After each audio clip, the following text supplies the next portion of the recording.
Hi all welcome to love with law. Last ஷார்ட்ஸில் என்ன பார்த்துருப்போன்னா, தமிழ் தாய் வாழ்த்து தான் ஃபஸ்ட்டு பாடணும் அப்படின்னு சொல்லியிருந்தேன். பட் இதில் ஒரு சின்ன சேஞ்ச் என்னன்னா, ரீசெண்டாக வந்து February 11, 2026 வந்துட்டு ஒரு புதுசாக ஒரு ரூல் கொண்டு வந்திருக்காங்க சென்ட்ரல் கவர்மெண்ட்டில்.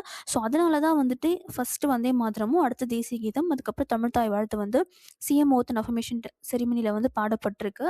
ஸோ அது என்ன அப்படிங்கிறது இந்த வீடியோவில் நான் ஷார்ட்டாக சொல்லிடுறேன்.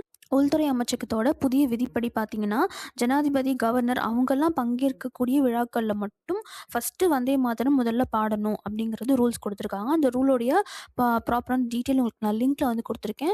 போய் செக் பண்ணி பாருங்கள்.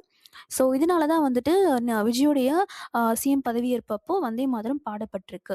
ஸோ இது வந்து February 11, 2026 இப்போ ஒரு 2 மந்த்ஸ்க்கு முன்னாடி வந்ததுனால நான் இதை பற்றி ஆக்சுவலி பார்க்கல. ஸோ இப்போ நான் பார்த்ததுனால உடனே இதை பற்றி சொல்லணுங்கிறதுக்காக இந்த ஷார்ட்ஸ் வீடியோ நான் உங்களுக்கு சொல்லியிருக்கேன்.